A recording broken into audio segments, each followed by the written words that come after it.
Good morning. Welcome everyone. As you know, this is the first of several rounds to negotiate the North America Free Trade Agreement. We will look forward to productive discussions in coming months. Now we'll hear the statements for Minister Seasons, the negotiation of Minister Cuatzon. She will speak first, followed by Secretary Carreon, and will finally take the floor. Finally, after the declarations of negotiators, we'll transfer them to the meeting rooms to continue with the negotiations in our stands. These rounds will conclude on Sunday, at which time we will enunciate additional details about the next round. Thank you very much for your hospitality. I would like to thank our American neighbors for their great hospitality, and also thank you for setting up this meeting that lives up to what we are going to discuss. Ladies and gentlemen, I am very happy to be here with my counterparts, Amy and Adrian Carreon. I want to acknowledge the importance of these negotiations, the North American Free Trade Agreement. Canada welcomes NAFTA cessions to investment. The North American Free Trade Area is the largest economic zone in the world. Canada, United States, and Mexico together represent a quarter of world GDP, with 7% of its population according to Canadian economists. The economy of Canada is... Buenos días tengan todos ustedes, embajadora Cuatzon, señora ministra Amy. Quiero iniciar mis primeras palabras en español para reconocer la presencia de las delegaciones de los tres países, a los negociadores mexicanos que nos acompañan, un grupo importante del sector privado mexicano, Stakeholders de México, y sobre todo un grupo de senadores que representan a todos los grandes partidos políticos en el Senado de la República. Creo que esta vez es un proceso transparente que nos acompañará a través de todo el proceso de esta negociación, porque hoy sin duda es importante compartir los avances en negociaciones internacionales. Gracias a los miembros de la prensa por acompañarnos el día de hoy. The process that begins today is about going back to the past, but I will look into the future. Mexico believes that NAFTA has been a great success for all parties. We also agree that there's room for modernization, so that this agreement will be even more successful. As said in a hearing on the road, and the media committee just a couple of months ago and quote you, our goal is to have more trade, not less trade, and our goal is to do no harm here on foremost and of course look for a deal to the successful. It has worked for our parties involved, otherwise isn't a deal Mexico is coming to obtaining a win-win-win for three countries. Mexico comes to the negotiation to play a constructive and productive role with the commitment to promote our interests and goals. We are all writing what we have each as a region. In perspective, we must look to the future, making sure that this negotiation process achieves the following objectives: strengthen the North America. USA's competitiveness moves towards a more regional trade tech inclusive, harnessing the 21st century economy so we can embrace innovation and do not stop. Promote certainty for trade and investing in North America, like 2 decades ago.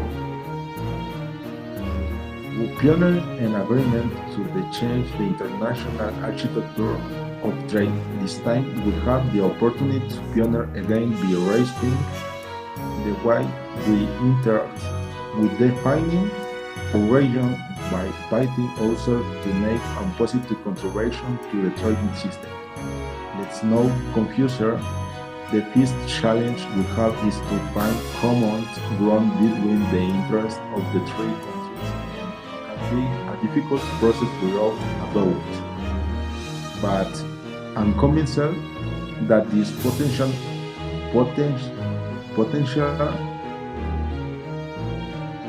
benefit of to the US, Canada, and Mexico is worth this and any other efforts that we can make for the good of North America.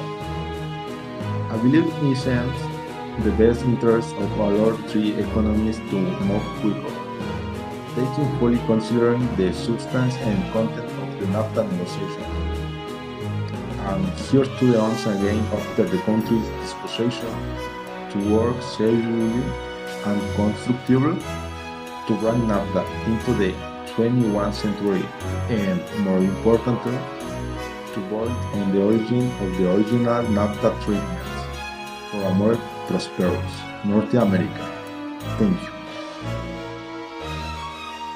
Thank you very much, Minister Cuatzon and Secretary Carreon, for your comments. And I would also like to thank you for coming to Washington to begin these negotiations.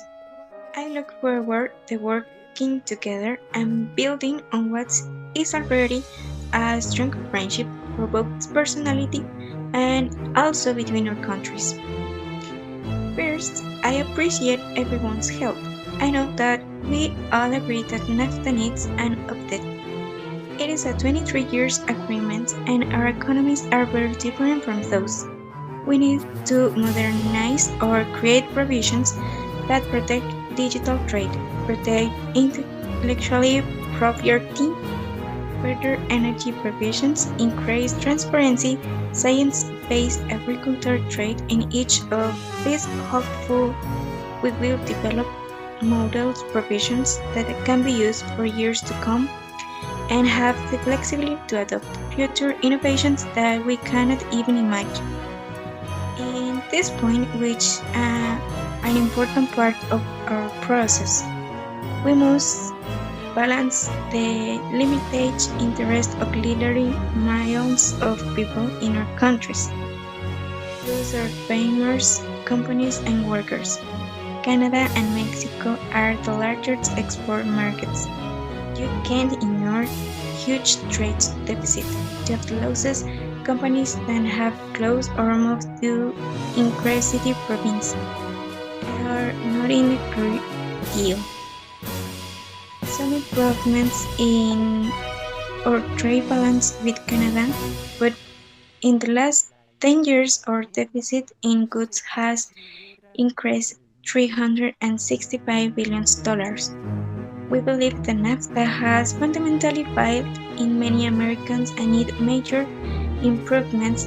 Here are some examples of where our thinking needs to change. We must ensure that the huge trade benefits do not continue and have to balance it and reciprocity. This must be periodical and reviewed.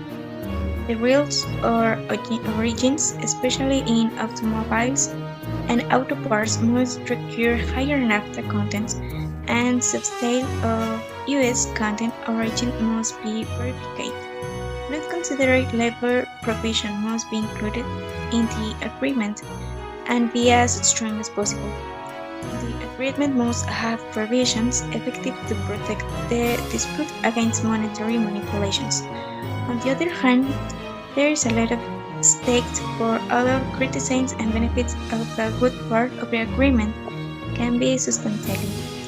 My hope is that together we will produce a result which leads up to three markets, fair and balanced trade as strong ties. Among our three countries, I look forward to working with Secretary Carreon and Minister Cuatzon in this important effort. Thank you very much and now get to work.